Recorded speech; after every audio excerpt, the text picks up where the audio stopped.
And right now, we're going to take you back to that news conference that is going on involving the Bernie Sanders campaign. Let's listen in. As I mentioned before, this is information gathered by our volunteers across the country, funded by the over 2 million individual contributions we received online. It is our information and the information of all of these volunteers and the people who support our campaign, not the DNC's. In other words, by their action, the leadership of the Democratic National Committee is now actively attempting to undermine our campaign. This is unacceptable. Individual leaders of the DNC can support Hillary Clinton in any way they want, but they are not going to sabotage our campaign, one of the strongest grassroots campaigns in modern history. We are announcing today that if the DNC continues to hold our data hostage and continues to try to attack the heart and soul of our grassroots campaign, we will be in federal court this afternoon seeking immediate relief.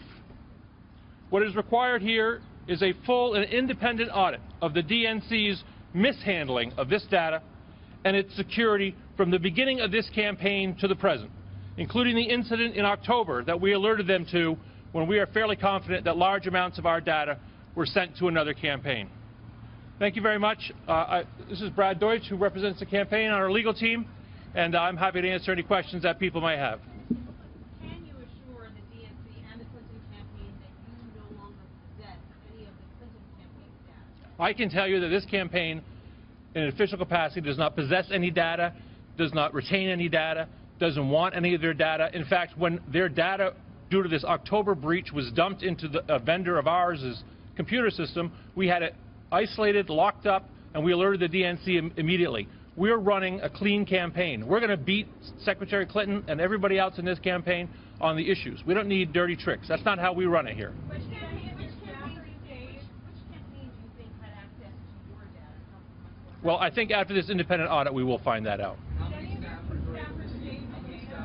Look, we're investigating that. One of the ironies of this situation is because the DNC has inappropriately cut us off from access to the VAN, the voter network, it makes it impossible for us to do any kind of independent review of who looked at what during that time period. So what we did is we immediately froze the email accounts of all employees we suspected were involved. We reviewed all of their emails and Google documents. We restored any documents or emails that they had deleted during the relevant time periods and have reviewed them all, and the investigation internally is ongoing. You know, in the heat of these campaigns, sometimes young people make misjudgments. How do you know right? that data wasn't used? Because I manage this campaign. I know data is being used. Was anything downloaded? No data that I'm aware of was exported in a way that could be used by anybody. Sir, NBC has documents to show that up to 10 early voting states may have been accessed and that efforts were made to store the data, and that as many as 4 campaign staffers. NGP issued an after-action report which said that none of these reports were printed and none of them were exported. So I'm relying on NGP, and I have to rely on them. Unfortunately, the DNC's monopoly vendor has sole access to this information because we've been cut off from it. So whatever you're hearing from them, you're getting their side of the story, and has not been verified by us, and that's why we look forward to a full, independent audit of the DNC's handling of data going forward. Practically, how can this inhibit your campaign from getting out the vote in Iowa and New Hampshire? Look, this is taking our campaign hostage. We have a grassroots campaign, right? So when we have people come to our campaign headquarters to call volunteers or to call voters to talk to them about Bernie Sanders' campaign to transform America, we can't generate phone numbers to do that. It's impossible to mobilize the kind of grassroots campaign we have without access to that data. And we are, because of the nature of our campaign, peculiarly affected by this type of taking of data hostage by the DNC. Does it make it impossible for you to win?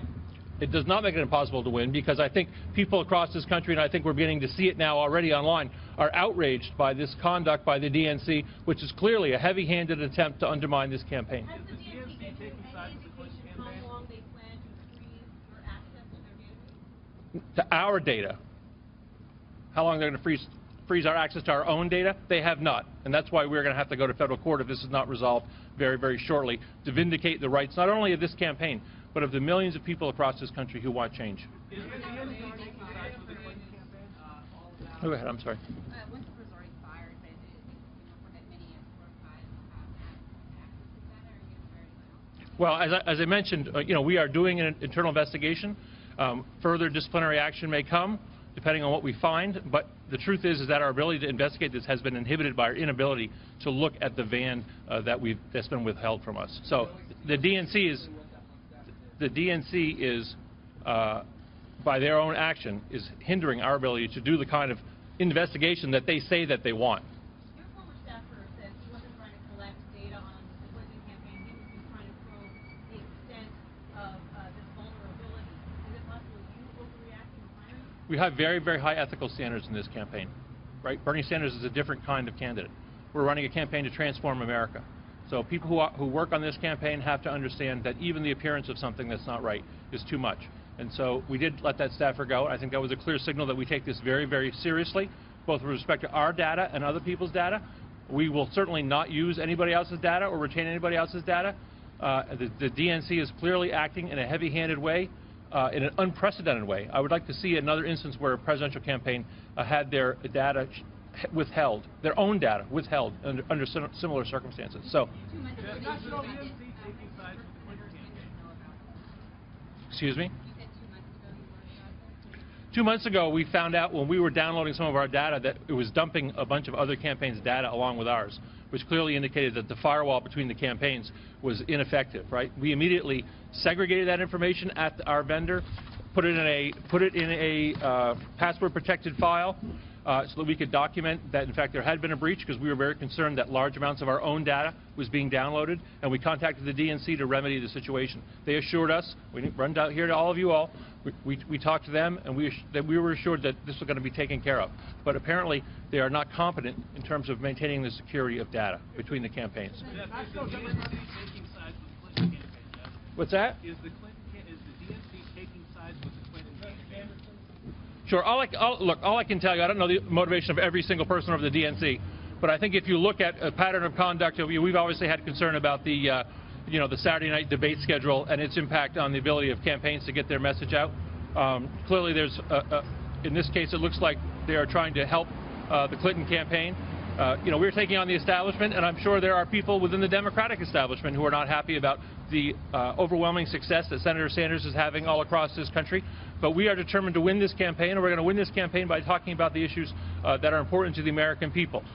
To do that, we need our data, which has been stolen by the DNC. That's what we want back. Thank you all. Thanks, everybody.